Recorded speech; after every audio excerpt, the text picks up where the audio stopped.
Welcome to my channel Pragati institute. स्वागत है आप सभी का मेरे इस चैनल पर जिसका नाम है प्रगति इंस्टीट्यूट। अपने पिछले वीडियो में मैंने आपको ब्रांच अकाउंट का प्रोफार्मा आपको समझाया था, बना के बताया था। और आज हम लोग इससे रिलेटेड जो जनरल एंट्रीज हैं जिनको बनाने के बाद ब्रांच अकाउंट में पोस्टिंग जाती है, तो वो जनरल एंट्रीज हम लोग आज देखेंगे। तो शुरू करते हैं।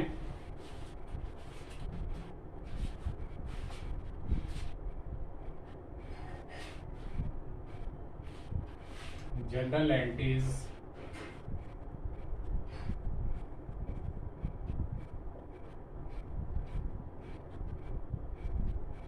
in the books of HO। HO मतलब हेड ऑफिस हो गया, प्रधान कार्यालय।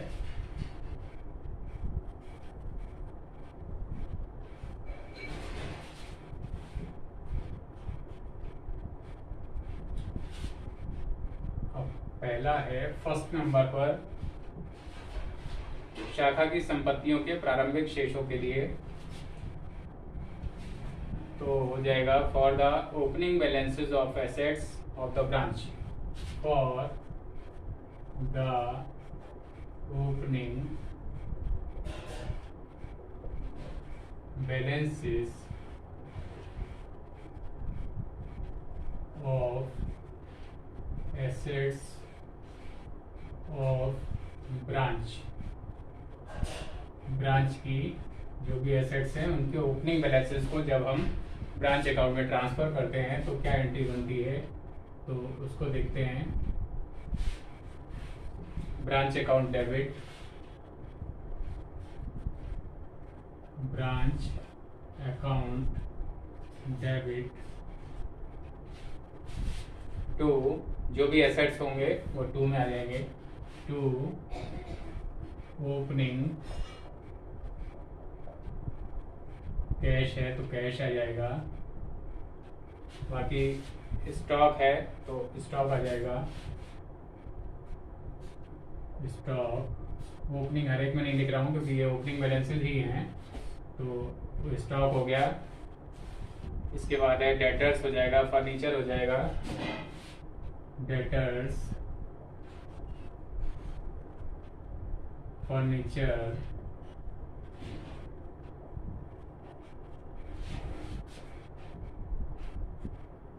other assets,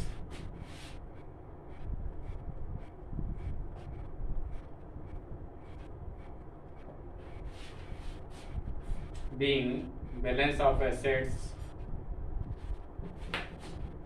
being opening balance of assets transferred।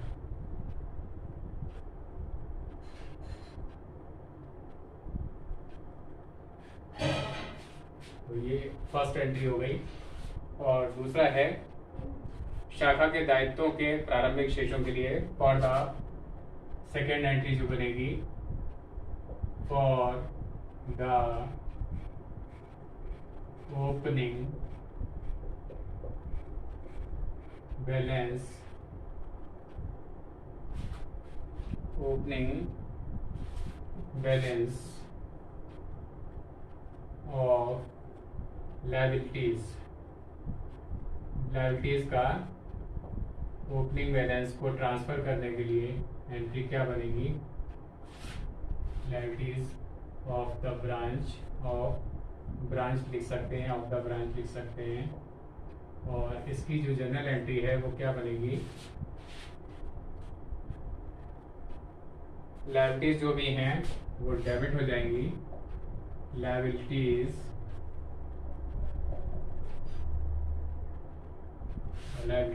Debit हो जाएंगी to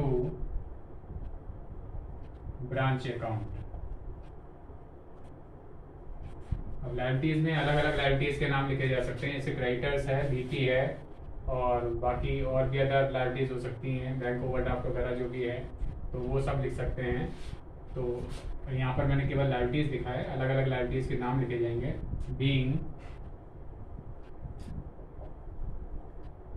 opening balance of liabilities transferred,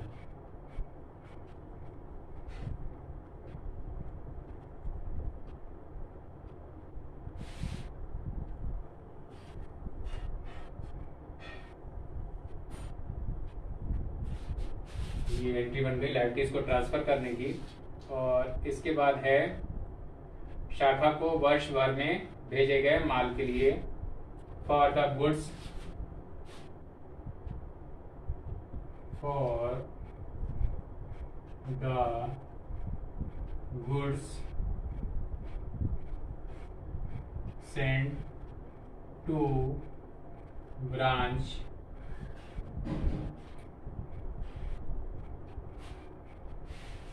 branch को जो भी गुड्स हमने भेजा है साल भर में, तो उसके लिए क्या एंट्री बनेगी उसको देखते हैं।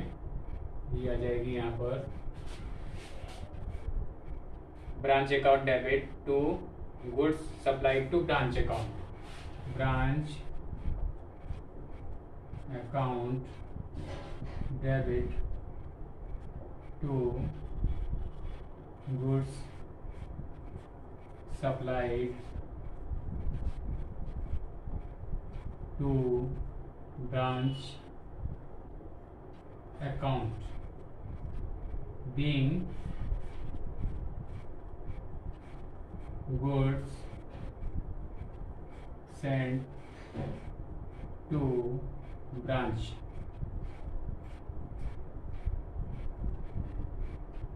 तो ये माल को ब्रांच को भेजने के लिए ये एंट्री हो जाएगी। और इसके बाद नेक्स्ट देखते हैं, वर्ष भर में शाखा के व्ययों हेतु किए गए भुगतान के लिए, यानी वर्ष भर में शाखा के व्ययों हेतु किए गए भुगतान के लिए, यानी साल भर में ब्रांच में जो भी एक्सपेंसेस होंगे तो उनके लिए जो भी कैश हेड ऑफिस भेजेगा उसकी एंट्री होगी, फॉर द अमाउंट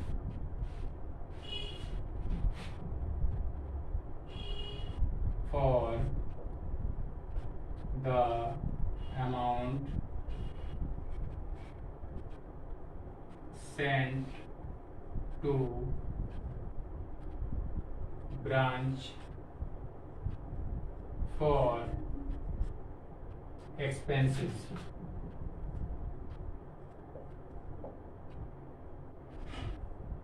यानी एक्सपेंसेस को करने के लिए ब्रांच के जो भी एक्सपेंसेस होंगे उन एक्सपेंसेस को पूरा करने के लिए हेड ऑफिस जो भी अमाउंट ब्रांच को भेजता है उसकी एंट्री देखेंगे। ये होगी branch account debit to cash या bank account, branch account debit to cash, cash से पेमेंट करेंगे तो कैश आ जाएगा, या चेक से करेंगे या ड्राफ्ट से करेंगे तो बैंक अकाउंट करके आ जाएगा यहाँ, टू बैंक अकाउंट, कैश या बैंक अकाउंट दोनों में से एक चीज हो सकती है। बीइंग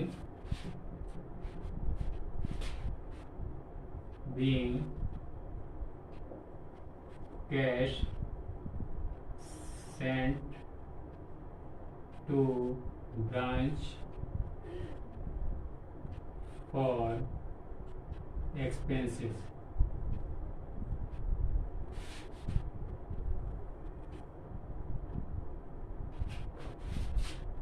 तो स्टूडेंट्स ये 4 एंट्रीज हो गई। और अब इससे आगे की जो एंट्रीज है उनको हम लोग बनाते हैं। इसके बाद है शाखा से वर्ष भर में वापस आए माल के लिए, यानी गुड्स रिटर्न बाय ब्रांच, उसके लिए क्या एंट्री बनेगी देखते हैं 5 नंबर पे। Goods for the goods return by branch इसके लिए क्या एंट्री बनेगी देखते हैं। तो इसके लिए बनेगी goods supplied to branch account debit to branch account, goods supplied by branch account debit to branch account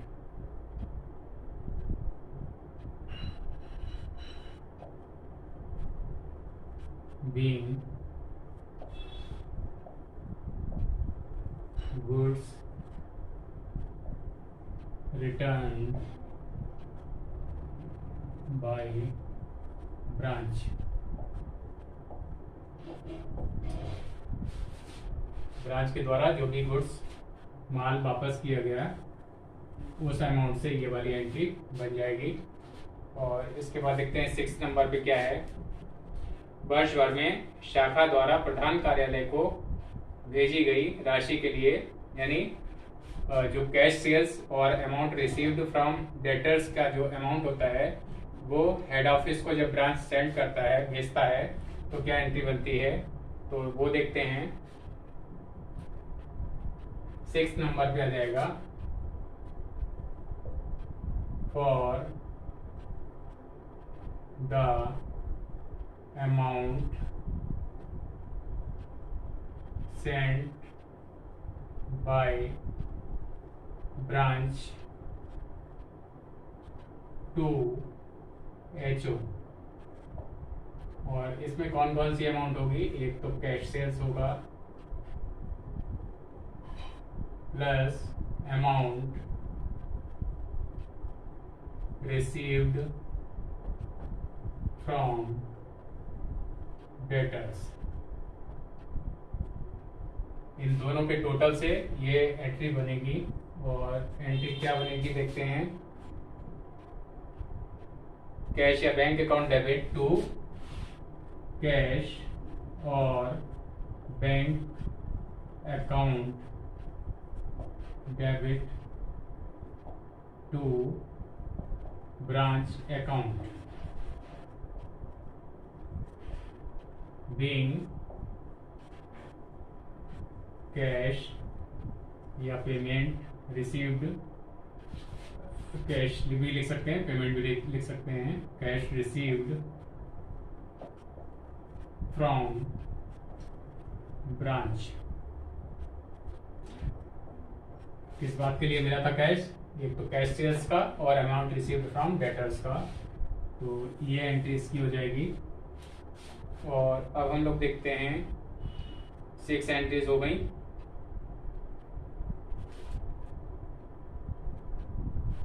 और इसके बाद 7 नंबर की जो एंट्री है उसमें शाखा की संपत्तियों के अंतिम शेषों के लिए, यानी for the closing balances of assets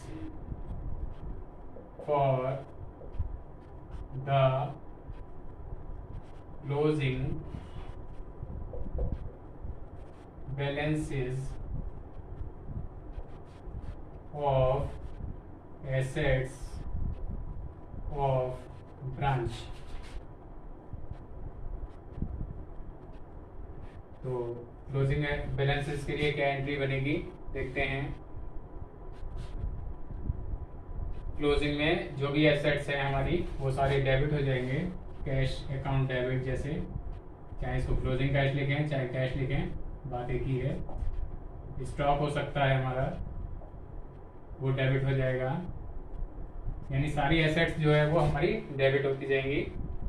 closing debtors हो सकते हैं, DEBTORS डेटर्स अकाउंट भी हो सकता है, ये भी डेबिट हो सकते हैं। फिर फर्नीचर हो सकता है, अदर एसेट्स हो सकती हैं, फर्नीचर अकाउंट ये भी हो सकता है। और अदर एसेट्स में लिख लेते हैं, इसके अलावा जो भी एसेट्स होंगी वो आ जाएंगी।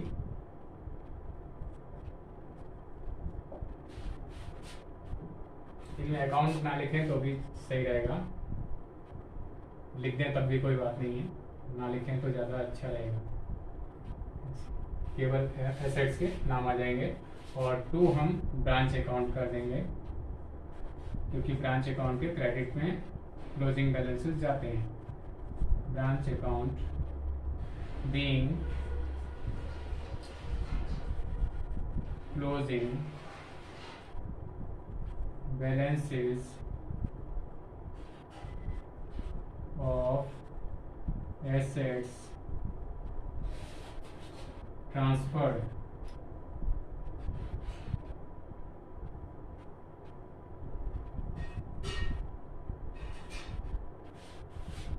तो ये एंट्री बन जाएगी क्लोजिंग बैलेंसेस को ट्रांसफर करने की।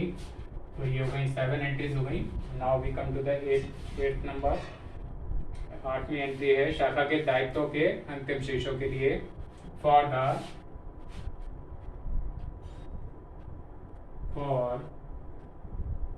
The closing balances of liabilities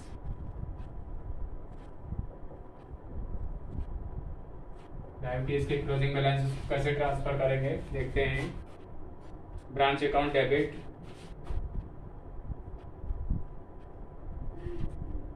branch account debit हो जाएगा टू लायबिलिटीज हो जाएंगी। अलग अलग लायबिलिटीज के नाम अलग अलग लिख सकते हैं, क्रेडिटर्स, बीपी एटसेट्रा, अलग अलग टू लायबिलिटीज हो जाएगा। Closing balances of liabilities being closing balances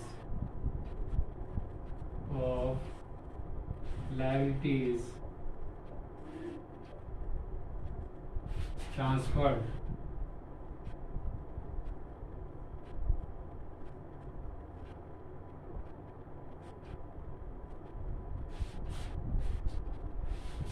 तो ये 8th नंबर की एंट्री बन गई।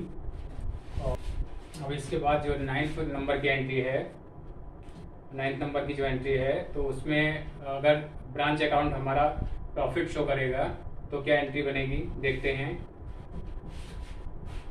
9th नंबर में इसका ए समझ लीजिए, for the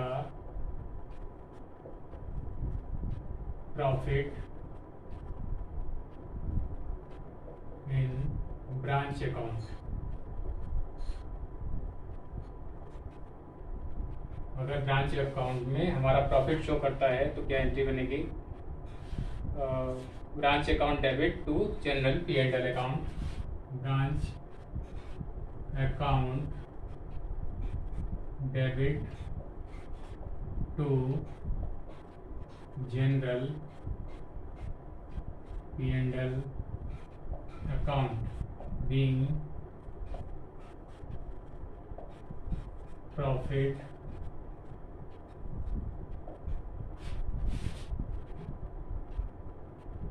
of the branch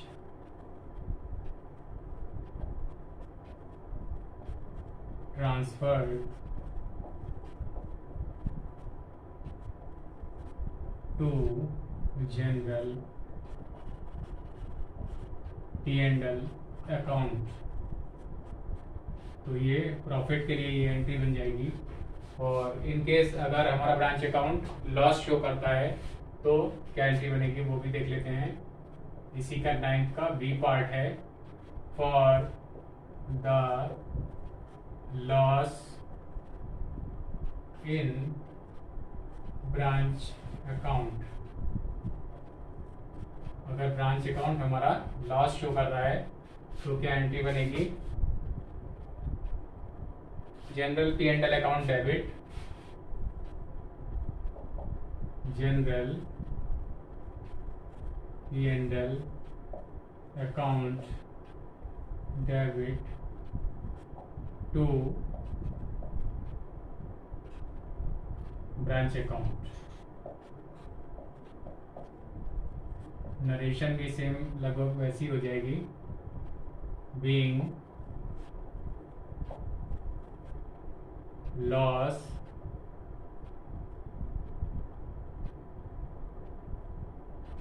of the branch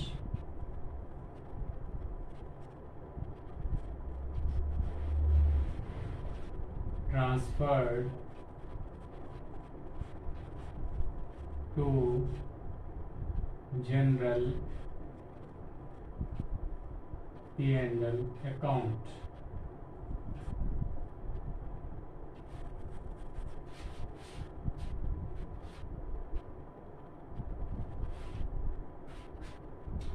well students, तो ये जनरल एंट्रीज जो थी जिनके आधार पे ब्रांच अकाउंट बनता है, यानी जिन एंट्रीज के माध्यम से ब्रांच अकाउंट में पोस्टिंग जाती है, वो सारी एंट्रीज मैंने आपको बता दी।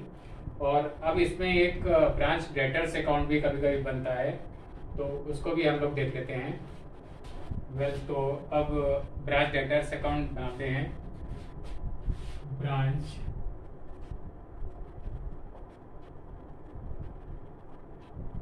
Debtors account.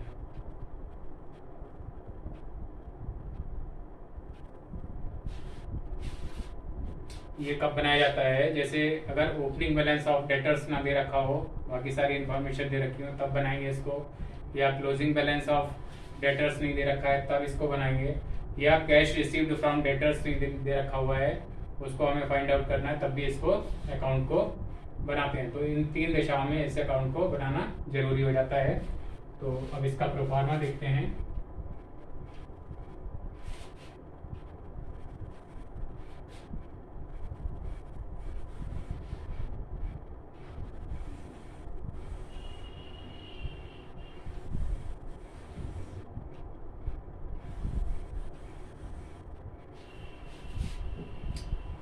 सबसे पहले इसमें टू बैलेंस BD लिख लेंगे, यानी टू बैलेंस BD, यानी ये डेटर्स का ओपनिंग बैलेंस होता है, यहाँ पर आ जाएगा। और इसके बाद क्रेडिट सेल, यानी ग्राहकों को उधार बेची हुई जितना भी माल उधार बेचा है, उधार बिक्री जो है वो यहाँ पर आ जाएगी। टू क्रेडिट सेल वो आ जाएगा।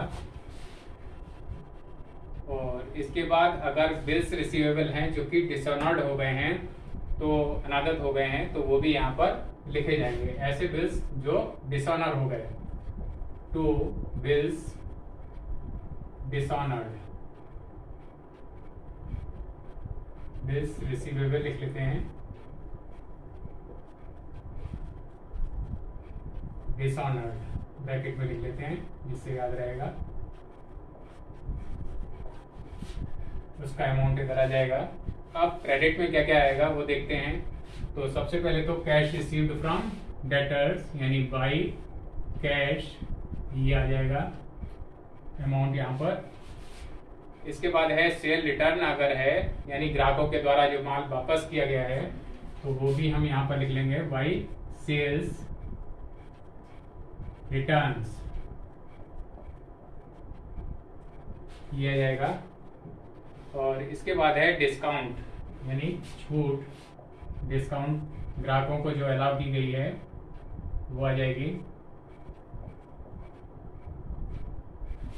और इसके बाद है कमीशन, बाय कमीशन,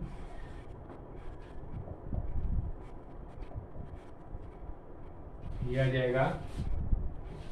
इसके बाद है बैड डेट्स,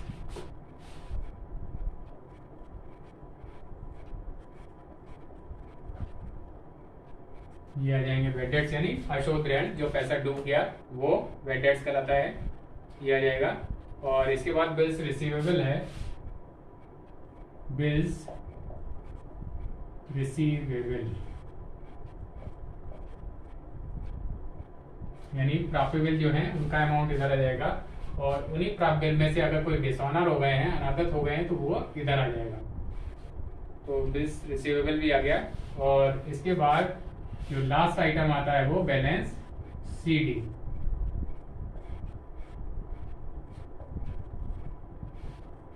ये आ जाएगा इसका आंसर। और यहाँ पर ये डेटर्स का अकाउंट का टोटल आ जाएगा। तो तीनों चीज़ों में से यानी ये वाली, एक तो ये वाली और एक ये कैश वाला कैश और एक बैलेंस CD यानी क्लोजिंग बैलेंस, ओपनिंग बैलेंस या कैश रिसीव्ड फ्रॉम डेटर्स, तीनों में से अगर एक भी चीज़ अगर मिसिंग है तो आपको ये अकाउंट बनाना पड़ सकता है और इसी से वो चीज़ फाइंड आउट हो जाएगी। तो स्टूडेंट्स, आज के इस वीडियो में हम लोगों ने देखा कि जर्नल एंट्रीज किस तरह से बनती हैं और ब्रांच डेटर्स अकाउंट किस तरह से बनता है। और इससे पहले का जो वीडियो था उसमें मैंने आपको ब्रांच अकाउंट का प्रोफार्मा बताया था। इन दोनों ही वीडियोस में, यानी इस वीडियो में और इससे पहले का जो वीडियो है, उन दोनों वीडियोस को आप लोग शुरू से आखिर तक देख लें। और इसको अगर इसमें कोई प्रॉब्लम है, कोई चीज़ नहीं समझ में आ रही है, तो नीचे कमेंट बॉक्स में लिखकर आप मेरे से पूछ सकते हैं या इंस्टाग्राम पे भी फॉलो कर सकते हैं। इंस्टाग्राम का लिंक नीचे डिस्क्रिप्शन बॉक्स में मैंने दे रखा हुआ है। और इन वीडियोस को, यानी ये वीडियो और इससे पहले के 2 वीडियोस हैं ब्रांच अकाउंट के, उन वीडियोस को आप लोग ध्यान से देखें और अपने फ्रेंड्स और क्लासमेट से भी शेयर करें, उनको भी इसके बारे में बताएं। और अगर अब तक आप लोगों ने मेरे इस चैनल को सब्सक्राइब नहीं किया है तो सब्सक्राइब कर लें, जिससे आपको आगे आने वाले सभी वीडियोस के नोटिफिकेशन समय से और सबसे पहले मिलते रहें, उनकी जानकारी मिलती रहे। अपने इस वीडियो को मैं यहीं पर एंड करता हूँ। Thank you.